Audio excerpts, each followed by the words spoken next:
Are you feeling overwhelmed by pain in your marriage? It can be tough to find peace when you think your husband is a jerk.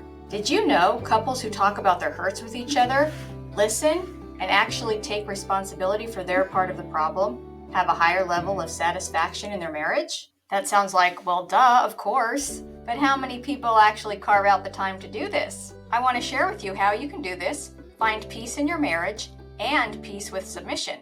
Arguments, misunderstandings, and unresolved conflict are all too familiar in a marriage. Communication issues can lead to resentment, and before you know it, you guys are drifting apart. You may feel like you're walking on eggshells, never knowing when the next disagreement will arise. It's exhausting and can be overwhelming. Everyone thinks it's the other person's fault, and maybe it is. But what part did you play in the problem? If you're stuck in a rut and having the same argument over and over, try a different approach. Come at it from a different angle.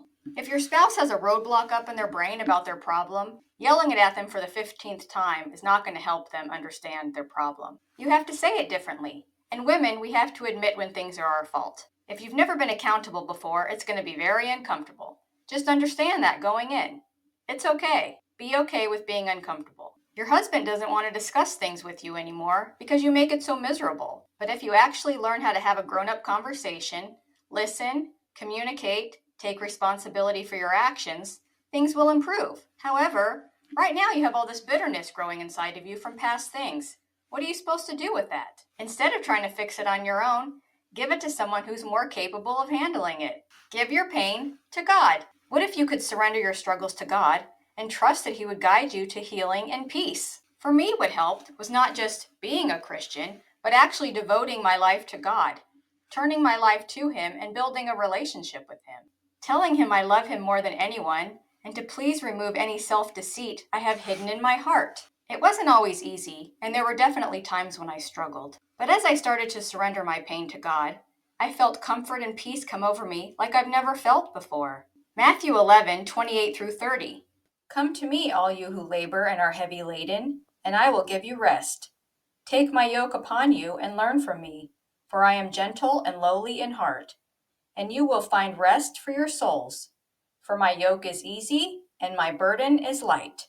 Instead of scrolling through Facebook for the 1000th time today, do something that will improve your life. Read your Bible, pray, meditate on God's promises. Trust that God has a plan for your life. You cannot see it, nor do you know what it is right now, but it's bigger and different than you can imagine. The peace and healing that followed was like nothing I've ever experienced before. I wasn't carrying the burden alone. God was carrying it with me and directing me every step of the way. As God removed this pressure, I was able to see the things in me that I needed to change, and all the good qualities in my husband. The more I saw them, the more they appeared. Once this happens, respecting your husband's leadership comes naturally. Submission becomes part of your heart and part of your journey. It's an honor to honor. As God works on your heart, everything changes. Things change all around you. It may take you some time to get to this place of surrender, but trust me, it'll be worth it. The peace and healing that follows is like nothing you've ever experienced before. If you're struggling in your marriage and you're not sure where to turn, I want to encourage you. Try giving your pain to God and see where it takes you. You never know what God has planned for you until you let Him show you. If you'd like to share how faith has impacted your marriage, I'd like to hear about it. Let me know what you think.